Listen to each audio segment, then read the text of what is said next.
ഇവിടെ ബഹുമാനപ്പെട്ട ഹുസൈൻ സഖാഫിയുടെ പ്രസംഗം കേട്ടിങ്ങനെ ആസ്വദിക്കുകയായിരുന്നു.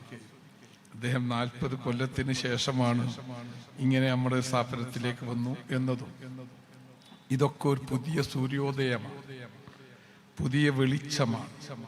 അങ്ങകലെ നമ്മൾ കാണുന്നു ഒരു വലിയ പ്രകാശത്തിൻ്റെ ഒരു ഗോപുരം കാണുന്നു, ഐക്യത്തിൻ്റെ ഗോപുരം.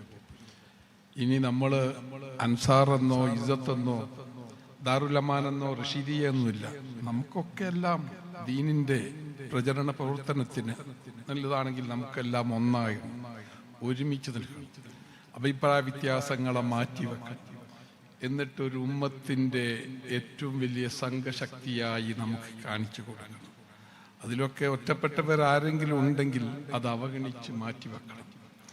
നമുക്കിനി ഭിന്നിച്ചു നിൽക്കാനുള്ള സമയമല്ല, ഒന്നിച്ചു നിൽക്കാൻ തന്നെയാണ് നമ്മുടെ മുന്നിലുള്ളത്. ഹുസൈൻ സഖാഫിയെ പോലുള്ള ആളുകൾ അദ്ദേഹത്തിൻ്റെ പാണ്ഡിത്യത്തിൻ്റെ ആഴവും വാക്ക് ചാതുരിയും സംഘടനാ പാഠവുമെല്ലാം ഇതുപോലെ ഇനിയുള്ള നാളുകളിൽ കഴിഞ്ഞതൊക്കെ നമ്മൾ മണ്ണിട്ട് മൂടി ഐക്യത്തിൻ്റെ ഒരു ധാരണ നമുക്ക് വേണം.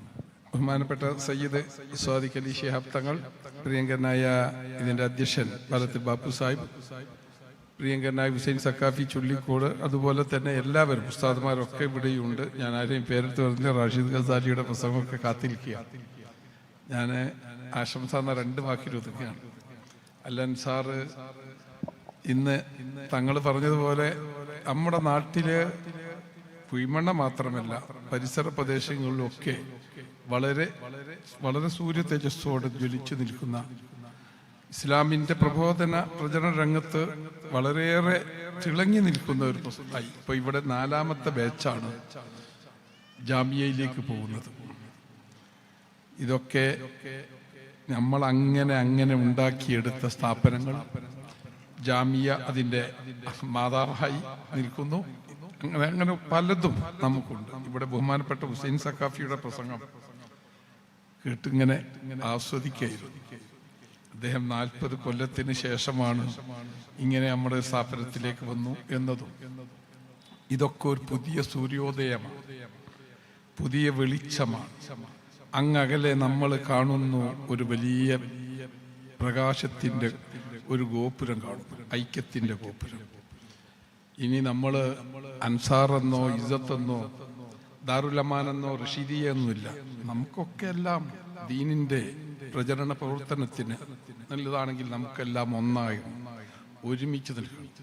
അഭിപ്രായ വ്യത്യാസങ്ങളെ മാറ്റിവെക്കണം. എന്നിട്ടൊരു ഉമ്മത്തിൻ്റെ ഏറ്റവും വലിയ സംഘശക്തിയായി നമുക്ക് കാണിച്ചു കൊടുക്കണം. അതിലൊക്കെ ഒറ്റപ്പെട്ടവരാരെങ്കിലും ഉണ്ടെങ്കിൽ അത് അവഗണിച്ച് മാറ്റിവെക്കണം. നമുക്കിനി ഭിന്നിച്ചു നിൽക്കാനുള്ള സമയമല്ല, ഒന്നിച്ചു നിൽക്കാൻ തന്നെയാണ് നമ്മുടെ മുന്നിലുള്ളത്.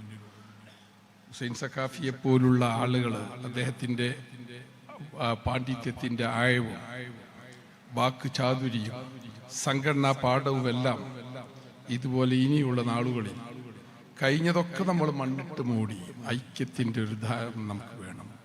നമുക്ക് യോജിക്കാവുന്ന മേഖലയിലൊക്കെ നമുക്ക് യോജിക്കണം. അതിന് നമുക്ക് ഒരു വലിയ നേതൃത്വം നമുക്ക് ഇന്ന് കേരളത്തിൽ അള്ളാഹു വരദാനമായി നൽകിയിട്ടുണ്ട്. അത് നമുക്ക് പാണക്കാട് കുടുംബമാണ്. പാണക്കാട് സയ്യിദ്, ഇന്നത്തെ അതിൻ്റെ നായകത്വം വഹിക്കുന്ന സയ്യിദ് സ്വാദിഖ് അലി ശിഹാബ് തങ്ങളും ഈ വേദിയിലുണ്ടാകുമ്പോഴാണ് ബഹുമാനപ്പെട്ട ഹുസൈൻ സഖാഫി. അതൊക്കെ ഇന്ന് ഈ ദിവസവും അങ്ങനെ പ്രത്യേകമാക്കപ്പെട്ട ബർക്കത്താക്കപ്പെട്ട ദിവസമാണ്.